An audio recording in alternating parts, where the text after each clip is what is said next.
سنت کو محفوظ کر لو.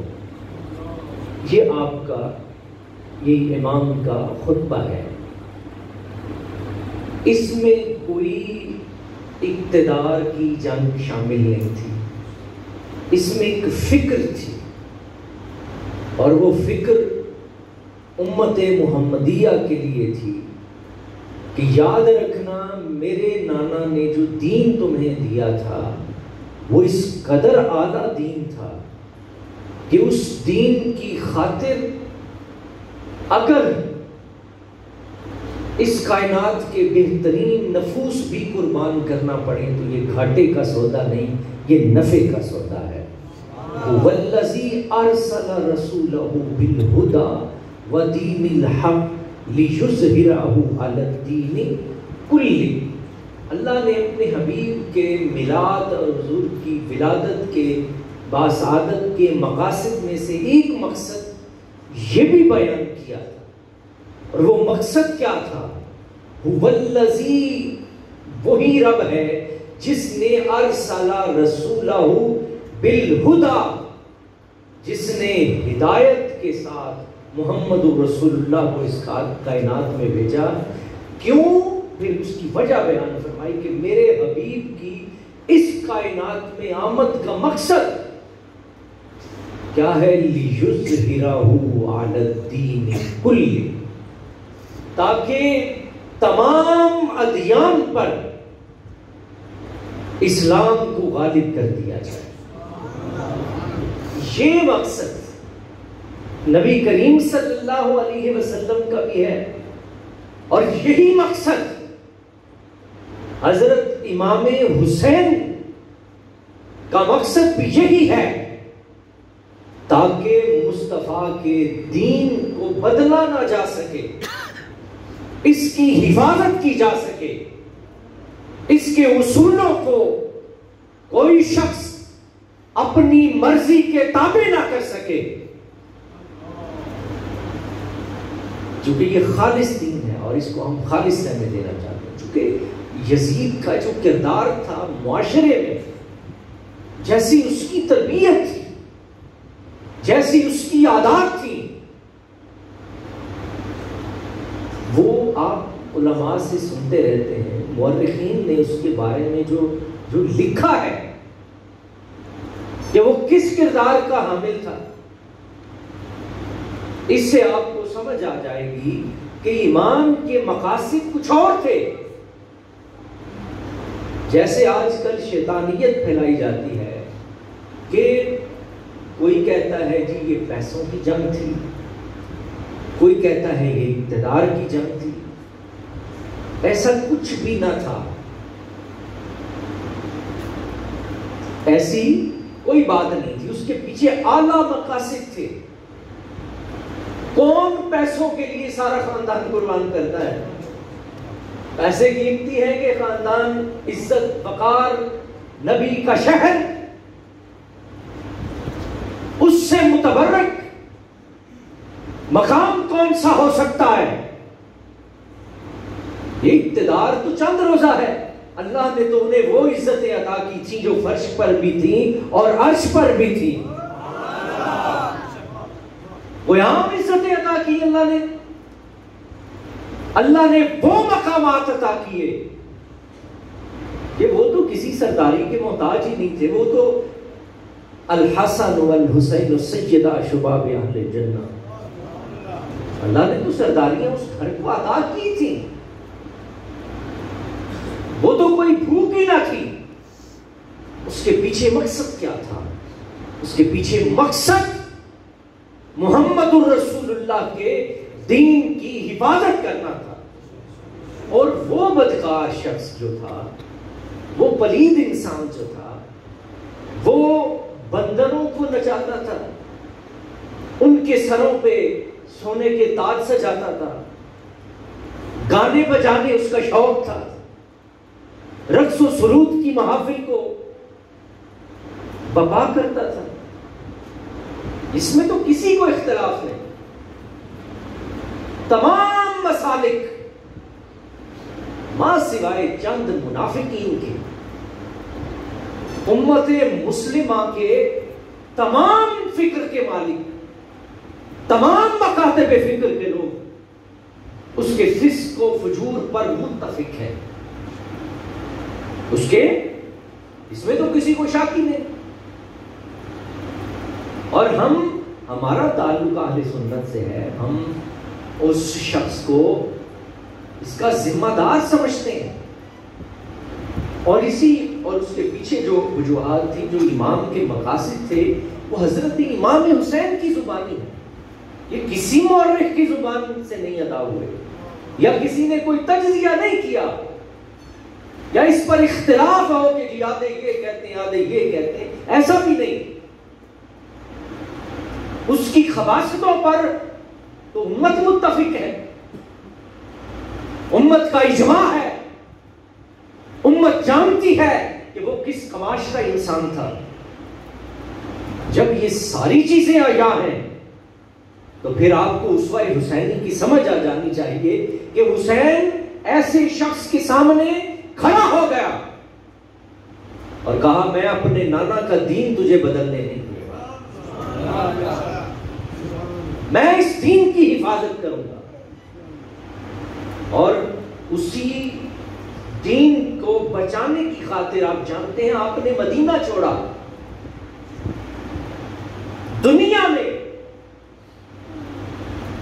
اگر کسی شہر کو چھوڑنا مشکل ہے تو وہ شہر مدینہ ہے۔ سب سے مشکل کام دنیا میں شہر مدینہ کو چھوڑنے کا ہے۔ آپ شہر مدینہ جائیں، پوری دنیا کے لوگ جس دن واپس نکلتے ہیں وہاں سے رو رہے ہوتے ہیں، پوری کائنات کے لوگ، عورتیں روتی ہیں، بچے روتے ہیں، بزرگ روتے ہیں۔ کیوں روتے ہیں؟ مدینے کا فراق یہ ہر شخص تاب ہی نہیں لا سکتا اس کی۔ لوگ یاد رکھیے گا پردیس جاتے ہوئے روتے ہیں، اپنے وطن جاتے ہوئے خوش ہوتے ہیں، لیکن کائنات میں ایک شہر پہ محبت ایسا ہے جہاں سے لوگ نکلتے ہوئے اپنے اصلی وطن جاتے ہوئے رو رہے ہوتے ہیں۔ اس کا مطلب کیا ہے؟ اس کا مطلب یہ ہے کہ سب کے دلوں کا وطن اصلی اگر کوئی ہے تو وہ شہر مدینہ النبی صلی اللہ علیہ وسلم۔ لوگوں کے دلوں کا قرار، لوگوں کے قلوب کی محبت، ان کے دلوں کا سکون اگر کسی شہر میں اللہ نے رکھا ہے تو وہ شہر مدینہ ہے۔ ہر کسی کی، میں جو عرض کر رہا ہوں، دنیا میں سب سے مشکل اگر کسی شہر کو چھوڑنا ہے تو اللہ کی عزت کی قسم وہ شہر مدینہ کو چھوڑنا ہے، جہاں روسی بھی روتا ہے، ترکی بھی، امریکی بھی، پاکستانی بھی، بنگلہ دیشی بھی، ہندوستانی بھی، ان کا وہ وطن اصلی بھی نہیں، لیکن مدینے کے فراق میں لوگ روتے ہیں، کلام لکھتے ہیں، موت کی خواہش کرتے ہیں۔ امام مالک جیسا شخص مدینہ طیبہ سے حج کے لیے بھی نہیں جاتا، ایک فرض حج تھا کیا، پھر مدینہ کی حدود سے نہیں۔ کسی نے پوچھا امام مالک اے محدث مدینہ آپ یہاں سے جاتے کیوں نہیں، حج کرائیے۔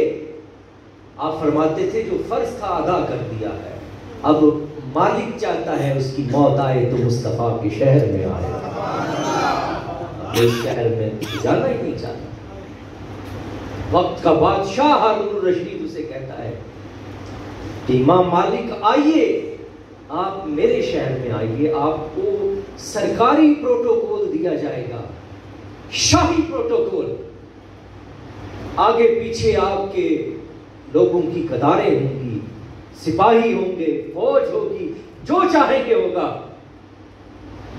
جو یہاں جسے پاکستان میں چڈے والی گڈی کہتے ہیں، انہوں ڈر والی گڈی کہتے ہیں، اگے پیچھے ہونی ہے تھوڑے، آپ میرے شہر آ جائیے، وہاں آ کر حدیث پڑھائیے۔ تو امام مالک بے نیازی سے کہنے لگے ہارون الرشید تیرے شہر میں بہت کچھ ہوگا لیکن مصطفیٰ کی ذات تو موجود نہیں نہ ہوگی، وہ تو فقط مدینہ طیبہ میں موجود ہے۔ تو دنیا کا وہ شہر جس شہر کو چھوڑنا ہر انسان کے لیے مشکل ہے، آپ تصور کر سکتے ہیں حسین نے اس شہر کو چھوڑا جہاں اس کے نانا کی قبر اطہر ہے، جہاں صبح شام فرشتوں کا نزول ہو رہا ہوتا ہے، جہاں ان کی والدہ، ان کے آباء و اجداد کی قبریں موجود ہیں، اس شہر کو حسین چھوڑ رہے ہیں تو وجہ تو کوئی عام نہیں نہ ہوتی۔ اس کی وجہ کیا ہے؟ اس کی وجہ یہ تھی، جب دیکھ چکے، محسوس کر چکے کہ حسین نے قدم آگے بڑھایا ہے، اب پیچھے نہیں کر سکتا، ہم اب میدان میں آ گئے ہیں۔ ظاہر ہے خون بطول تھا، خون رسول تھا، خون علی تھا، وہ میدان سے کیسے واپس جاتے؟ وہ کہتے بے شک مختصر ہیں لیکن حق پرست تو ہیں، قلیل ہیں لیکن رب کی خلیل بھی تو ہیں۔ یہ ضروری نہیں کہ کثرت آپ کے ساتھ ہو، آپ حق پرست ہیں، اور حق پہ چلنا سب سے مشکل کام ہوتا ہے، آسان نہیں ہوتا۔ آپ نے اس نظام سے لڑنے کی اور اس نظام کے سامنے کھڑے ہونے کی جو فکر آپ کے اندر موجود تھی، آپ نے اس کو ابھارا اور اس پہ قائم رہے، مدینہ چھوڑا۔ اس سے زیادہ مشکل کیا ہو سکتی ہے؟ اس میں اقتدار کہاں سے آ گیا بتائیے؟ وجہ کیا ہے؟ اس کے پیچھے وجہ فقط مصطفیٰ کا دین متین ہے۔ آپ جانتے ہیں کہ اس دین کو بچانے کے لیے، اس دین کی فکری سرحدوں کی حفاظت کے لیے، اس دین کی نظریاتی سرحدوں کی حفاظت یہ اہل بیت ہے۔ حضور کی تربیت نے یہ سکھایا تھا کہ ان کے سامنے قرآن کی حکم عدولی ہو رہی ہو اور یہ خاموش بیٹھے رہے، ایسا ہرگز نہیں تھا، کیونکہ قرآن تو اللہ نے بھیجا ہی ان کے گھر میں تھا، وہ اس کو بدلتا ہوا نہیں دیکھ سکتے، اور اس قرآن کی حفاظت کی، کیونکہ محمد رسول اللہ نے بتا دیا تھا کہ قرآن اور اہل بیت کا ساتھ کبھی جدا نہیں ہوگا، یہ قرآن سے جدا نہیں ہوں گے، قرآن ان سے جدا نہیں ہوگا۔ اس لیے میں نے اس دن بھی آپ سے عرض کیا تھا، اہل بیت سے محبت کا مطلب، اس کے بڑے مطلب ہیں۔ اہل بیت سے محبت کا مطلب محمد رسول اللہ سے محبت ہے، اور محمد رسول اللہ سے محبت کون کرتا ہے؟ اللہ رب العزت، اور اللہ رب العزت اپنے محبوب سے بھی محبت کرتا ہے اور محبوب کی آل سے بھی محبت کرتا ہے، آل سے۔ تو قرآن کی آیات بینات آپ سنتے ہیں، جو نصوص ہیں، نص وارد ہوئی ہے۔ جب قرآن کی آیت وارد ہو جائے، جب کسی شخص کے بارے میں، کسی کے لیے قرآن کی آیات وارد ہو جائے، کسی کے فضائل میں، وہاں دنیا کا کوئی خطیب، مولوی، ذاکر، وہ کیا ان کی صفت بیان کر سکتا ہے بتائیے؟ جن کی تعریف میں اور جن کی محبت پر اللہ نے 2 قرآن کی آیتیں نازل کی ہیں، نصوص وارد کی ہیں۔ قرآن کی ایک آیت کا منکر دائرہ اسلام سے خارج ہے، قرآن کی ایک آیت کا بھی منکر کیا ہے؟ چاہے دے گا جڑا قرآن دا منکر ہے وہ کافر ہے. اس کے کفر میں کوئی شک ہو سکتا ہے کہ قرآن جیسی کتاب، قرآن کا انکار ممکن ہی نہیں ہے. اللہ نے 2 نصوص وارد کی اہل بیت کی حفاظت کے لیے. جہاں رب قرآن میں نصوص کو وارد کر رہا ہو اور نص قطعی سے جن کی شان ثابت ہو، کہ جہاں انکار کا، سستی کی کوئی گنجائش ہی نہ رہے. 2 آیتیں، ان کی پاکیزگی کی بھی اللہ نے گواہی دی، ان کی پاکیزگی کی بھی اللہ نے گواہی دی. اس آپ کی طہارت پر نصوص کو وارد کیا اور بتایا کہ جس محبت کو، ان شخصیات کو ماننا ہے تو کیسے ماننا ہے؟ جیسے اندر سے مانتے ہو باہر سے بھی ویسے ماننا ہے. کوئی بغض، حسد، کینہ یہاں نہیں چلے گا، کوئی منافقت نہیں چلے گی. کیوں نہیں چلے گی؟ یہاں انما یرید اللہ لیذہب عنکم الرجس اہل البیت ویطہرکم تطہیرا سے مراد ان کی طہارت کو ایسے ہی ماننا پڑے گا جیسے ہم محمد رسول اللہ کی طہارت کو مانتے ہیں. اس قدر پاکیزہ ماننا پڑے گا. بھاگو ملا کہاں بھاگتے ہو؟ شان اہل بیت کا مقصد اور مدعا آج کل ہم سنتے ہیں، ایسے بھیڑیے موجود ہیں جبوں میں، کبوں میں، عواموں میں.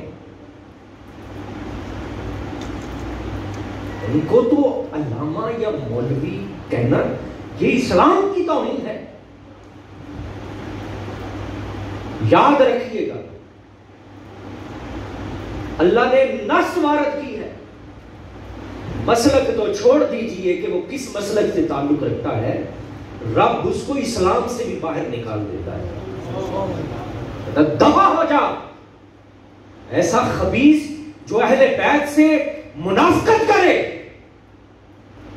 وہ ملا ہو یا پیر ہو، فقیر ہو، جتنی مرضی بڑا خوبصورت بن کے آج لوگوں کے سامنے پیش ہو جائے، اگر اس کے دل میں نفاق پایا گیا قرآن کی روح سے، کیونکہ اگر ان کی طہارت میں شک کیا جائے، اگر ان کے مرتبے اور مقام میں شک کیا جائے تو آپ اس کو کہاں سمجھیں؟ ایک میں تو اس طرح تھا کہ 2 نصوص وارد کی ہیں اللہ نے جس کو کہتے ہیں نا صحیح منہ کو ٹھپ کے رکھے ہیں، وہ یہاں پہ یہ دوسری آیت. اب اس خاندان کی مودت، اللہ سالکم علیہ اجرا الا المودۃ فی القربى، یہ دوسری آیت، یہ بھی نص ہے.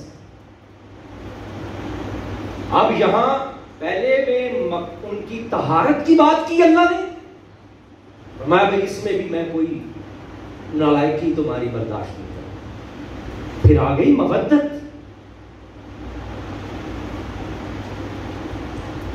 یہ تو قلب کی کیفیت ہے نا. محبت کس کا نام ہے؟ قلب کی کیفیات کا نام ہے. اور میرا رب کیفیات بھی جانتا ہے. اور لوگوں کو دھوکہ دے سکتے ہیں منبر پہ بیٹھ کے، رب کو دھوکہ نہیں دے سکتے. بات سمجھ رہے ہیں؟ غیروں سے پیسے لے کر اہل بیت کی شان کو کم کرنا، یہ اس کا خمیازہ بھگتتا ہے انسان دنیا میں بھی آخرت میں. دنیا بھی برباد ہوتی ہے، آخرت بھی برباد ہوتی ہے. مودت، اس اللہ کریم نے اس خاندان سے محبت کو امام شافعی کہتے ہیں فرض قرار دے دیا اس امت پر. ان کی بارے میں ہلکا سا سوچنا بھی یہ کوئی سوچے کہ میں ان کو کب تک ثابت کروں گا. میری بات سمجھ آ رہی؟ میری عادت نہیں, میں زیادہ نہیں کھولتا باتوں. آپ لوگ ماشاءاللہ سے سمجھدار لوگ ہیں, آپ ان ساری باتوں کو سمجھتے ہیں. اگر کوئی انہیں کم تر ثابت کرنے کی بھی کوشش کرے گا, اس کا ٹھکانہ کہاں پہ ہوگا؟ اور یہ اتنے اعلیٰ ہیں, ان کا ذکر رب نے اپنی نماز میں بھی کروا دیا. ناسلو کسے نسل آج کہاں تک بھاگو گے؟ این حالت نماز میں اللہ رب العزت نے فرمایا کہ درود پڑھو ابراہیم و آل ابراہیم پر, محمد و آل محمد پر. اور یہ درود ابراہیمی سب سے افضل درود ہے. درودوں میں افضل درود کون سا ہے؟ درود ابراہیمی ہے. یہ درود ہے, سلام نہیں ہے. اللہ کا حکم درود و سلام کا ہے. درود کی بات کر رہا ہوں میں. درود میں افضل درود ابراہیم, کوئی مقابلہ نہیں درود ابراہیم. صحابہ کرام کہتے ہیں کہ وہ درود ہے جو نبی کریم صلی اللہ علیہ وسلم نے ہمیں خود یاد کروایا ہے. کون کہہ رہے ہیں؟ میں لیتا توڑے نا دے ہاتھ اٹھے کرائے تھے, نا توڑے اونچی سبحان اللہ آت پائی. میں ہوئی گل نہیں پوچھی ہے تمہارا. کس نے؟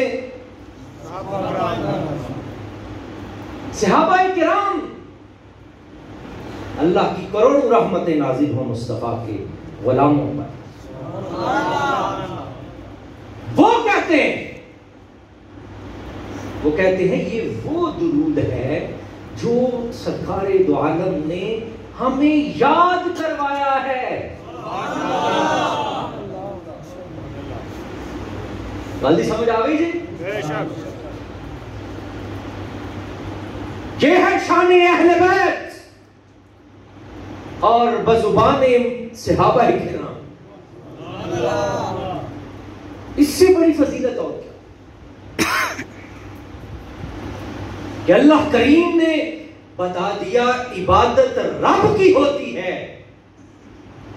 اور عبادت اس کی ہی بنتی ہے جو مصطفیٰ پر اور مصطفیٰ کی آل پر درود پڑھتا ہے.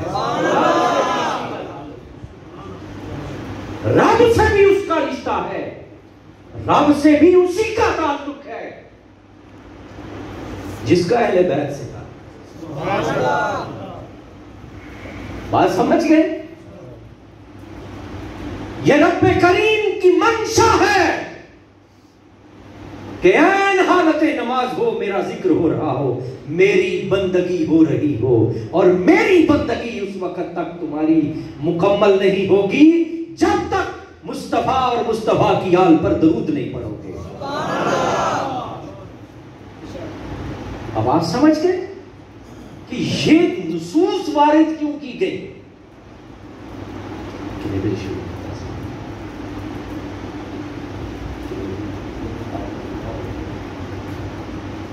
لائی جاتے ہیں بھائی میں آج نہیں دیکھ سکیا تو اسی تے بول چھوڑو.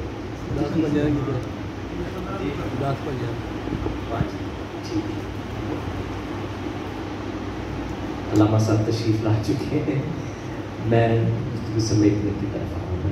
صرف 5 منٹ میں گفتگو سمیٹنے. آپ سمجھ گئے اس بات کہ اللہ کریم نے اس خاندان کی عزت و تکریم کو کیسے محفوظ کیا. اللہ رب العزت بھی جانتے تھے یہ 2 چھوٹی چھوٹی کتابڑیاں پڑھنے والوں کا جو علم سنبھالا نہیں جائے گا, میں ان کا ایسا علاج کروں گا جن کے قلوب میں اہل بیت کا بغض شامل ہو گیا. ایسی نمازیں ان کے منہ پہ ماری جائیں. یاد رکھیے میں نصوص سے بات کر رہا ہوں, میں نے قرآن سے بات ایک بھی فکر قرآن سے باہر نہیں. یہ قرآنی فکر ہے، محمد الرسول اللہ کی فکر کی ایک مثال تھی، صحابہ کے اس خاندان سے تعلق کی مثال۔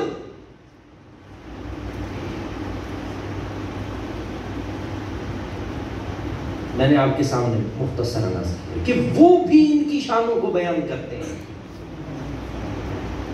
وہ جانتے ہیں۔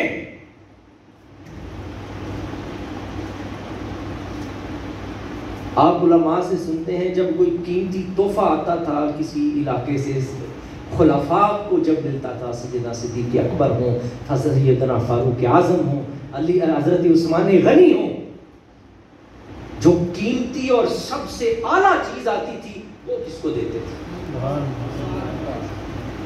سوال ہے نا، دیا بھی تو کسی سے کچھ، وہ کن کو ملتا تھا؟ وہ جانتے تھے کہ یہ اعلیٰ چیز اعلیٰ کو ہی عطا کی جائے گی۔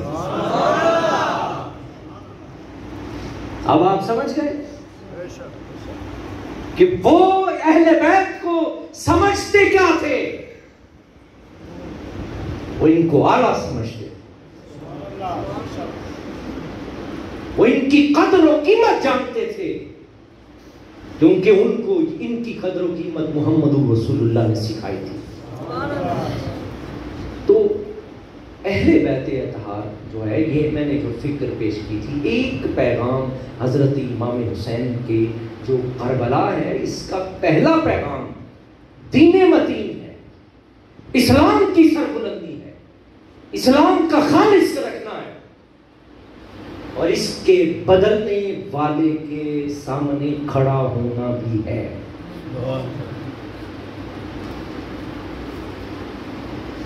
ہم اسلام کو بدلنے والوں کے ساتھ کتنا کھڑا، سامنے کتنے کھڑے ہوتے ہیں؟ کون سی فکر اپنائی ہے ہم نے امام حسین رضی اللہ تعالیٰ آپ کے خاندان کی؟ اس سے بڑی فکر اور آپ کو کیا دی جا سکتے؟ ان کی زندگی میں تسلیم اور رضا شامل ہے، کربلا کے درس میں ہے، تعلق باللہ، اللہ سے عشق۔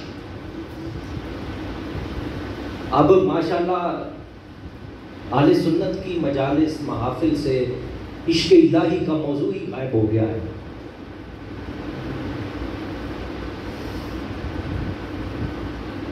نہیں ہوتا، ہمیں پتہ ہے، کیونکہ آپ بھی نہیں سننا چاہتے۔ جو ممبر پہ آگے جو تقریر کرنے کے لیے آتا ہے وہ تو آپ کو خوش کرنے کے لیے وہ آئے ہوتا ہے، آپ کو راضی کرنا بھی مقصود ہوتا ہے۔ یاد رکھیے گا، یہ وبال ہوتا ہے جو بندہ آپ کو خوش کرنے کے لیے آئے، اس کے لیے وبال بنے گا، اس کا باس۔ عشق الہی، یہ 1400 سال کے فقہاء، محدثین، صوفیاء کی زندگیاں ممتاز کیوں ہیں؟ عشق الہی کی وجہ سے ہیں، ان کے موضوعات عشق الہی تھا، جو نظر ہی نہیں آتا، جو ہماری تربیت میں شامل ہی نہیں۔ فکر حسین، وہ آخری سجدہ تو آپ سنتے ہیں، سجدہ کیا، سجدہ کیا، وہ سجدہ عشق کے بغیر تو ہو ہی نہیں سکتا تھا۔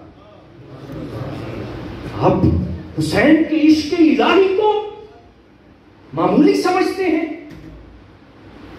کہ حسین نے وہ آخری سجدے کو دیکھیے تو صحیح، 72 نفوس قدسیہ کربلا کی سرزمین پر بے گور و کفن پڑے ہوئے تھے۔ امام حسین اپنے خانوادہ کے افراد کے کسی کا بازو کٹا، بازو اس کے جسم کے ساتھ اٹھا کے رکھ رہے تھے، کسی کی ٹانگ وہاں سے اٹھا کے رکھ رہے تھے، کسی کا سر تن سے جدا تھا، اس کے سر کو ڈھونڈ رہے تھے، اس کا سر کہاں ہے؟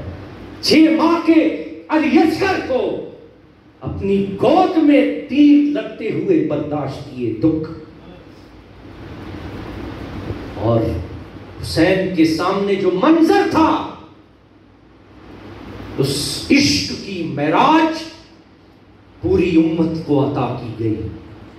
حسین کے عشق الہی کی خیرات صوفیاء نے اپنی زندگیوں کا اثاثہ سمجھا،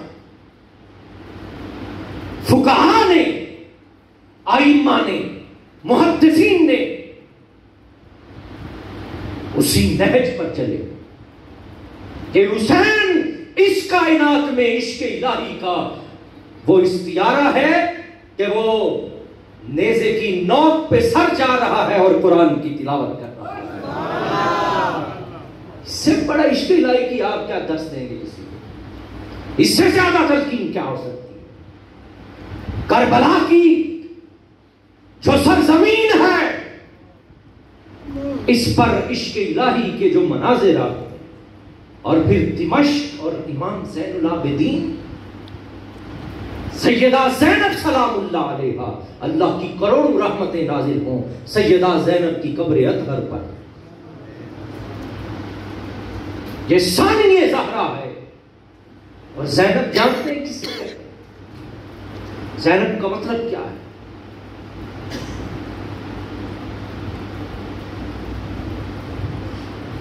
کیا مطلب ہے؟ اپنے باپ کی زینت۔ زینب جو تھی یہ مصطفیٰ کی زینت تھی۔